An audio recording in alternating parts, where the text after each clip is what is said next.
ସାଙ୍ଗମାନେ ଦୁଇ ପିଲାଙ୍କୁ ନେଇକି ଏ ଲୋକଟି ଗୋଟେ ଗେମ୍ ଖେଳୁଛି। ଆଉ ଆଗରେ ଦୁଇଟା ବରଫ ରଖିଦେଇଛି। ଆଉ ସେ ଦୁଇଜଣଙ୍କ ପିଲା ଏକାବେଳେକେ ସେ ବରଫ ଉପରେ ହାତ ରଖି ଦଉଛନ୍ତି। ଆଉ ସେ ଲୋକଟି କହୁଛି ତମ ଦିଜଣଙ୍କ ଭିତରୁ ଯିଏ ଆଗ ହାତ ଉଠେଇବ ସେ ଗେମ୍ ଟିକୁ ହାରିଯିବ।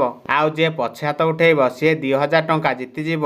ଆଉ ସେ ଲୋକଟିର କଥା ଶୁଣିକି ଏ ପିଲାମାନେ ବରଫ ଉପରୁ ହାତ ଉଠଉନାହାନ୍ତି, ସେମିତି ରଖିଦେଇଛନ୍ତି। ଆଉ ଗେମ୍ ଖେଳୁଥିବା ଲୋକଟି କହୁଛି ତୁ କଣ ଏ ପିଲାକୁ ପାରିବୁ? ଏ ପିଲାଟି ବରଫ ଉପରେ ହାତ ରଖିବାରେ ପୁରା ମାହିରି। ଆଉ ସେ ଲୋକଟି କହୁଛି ଆଗ ଦେଖେ ଆଗକୁ କଣ ହଉଛି, ଏତେ କାହିଁ ବ୍ୟସ୍ତ ହଉଛୁ? ଆଉ ସେ ଦୁଇଜଣାକ ଏମିତି ସେ ବରଫ ଉପରେ କିଛି ସମୟ ହାତ ରଖିଲା ପରେ ସେ ଲୋକଟିର ହାତ ଜୋରରେ ଥରିବାକୁ ଲାଗୁଛି। କାହିଁକି ନା ବରଫର ଥଣ୍ଡା ଏ ଲୋକଟି ସହିପାରୁନି, ଆଉ ତା ହାତ ଥରେଇ ଦଉଛି। ଆଉ ସେ ଲୋକଟି ବାଧ୍ୟ ହୋଇକି ହାତଟିକୁ ଉଠେଇ ଦଉଛି, ଆଉ ଗେମ୍ ଟିକୁ ହାରି ଯାଉଛି। ଆଉ ସେଠୁ ଚାଲି ଯାଉଛି। ଆଉ ସେ ଲୋକଟି କହୁଛି ଆରେ ଆଉ କିଏ ଅଛ, ଆସ ଏ ପିଲାଟି ସାଙ୍ଗରେ ଟକ୍କର ଦବ। ପୁଣି ଆଉ ଗୋଟେ ପିଲା ଆସି କହୁଛି ଆରେ ଆରେ ମୁଁ ଏ ପିଲାଟି ସାଙ୍ଗରେ ଟକ୍କର ଦେବି ବରଫ ଉପରେ ହାତ ରଖି। ଆଉ ସେ ଲୋକଟି କହୁଛି ଆରେ ଏ ପିଲା ଖାଲି କହିଦେଲେ ହବନି, ତୁ କଣ ସତରେ ଏ ପିଲାଟି ସାଙ୍ଗରେ ଟକ୍କର ଦେଇପାରିବୁ? ଆରେ ତମେ ଖାଲି ଦେଖ କେମିତି ଏ ପିଲାଟିକୁ ମୁଁ ବରଫ ଉପରେ ହାତ ରଖିକି ହରେଇ ଦଉଛି। ଆଉ ସେ ଲୋକଟି ଯେମିତି ଗେମ୍ ଟିକୁ ଷ୍ଟାର୍ଟ କରିଦଉଛି ସେ ଦୁଇଜଣାକ ପୁଣି ଥରେ ବରଫ ଉପରେ ହାତ ରଖି ଦଉଛନ୍ତି। ସାଙ୍ଗମାନେ ଆପଣମାନେ ଯଦି ବରଫ ଉପରେ ହାତ ରଖିପାରିବେ ତାହେଲେ ଗୋଟେ ଲାଇକ୍ କରିଦିଅନ୍ତୁ। ଶେଷରେ ସେ ଦୁଇଜଣଙ୍କ ଭିତରେ ଏମିତି ଜୋରଦାର କମ୍ପିଟିସନ ଲାଗିଥିବା ସମୟରେ ଆଉ ସେ ପିଲାଟିର ହାତ ପୁରା କୋଲାପ୍ସ ହେଇଯାଉଛି। ଆଉ ସେ ପିଲାଟି ବାଧ୍ୟ ହୋଇକି ହାତଟିକୁ ଉଠେଇ ଦଉଛି, ଆଉ ଗେମ୍ ଟିକୁ ହାରି ଯାଉଛି। ଆଉ ଏ ପିଲାଟି ଗେମ୍ ଟିକୁ ଜିତି ଯାଉଛି, ଆଉ 2000 ଟଙ୍କା ନେଇଯାଉଛି।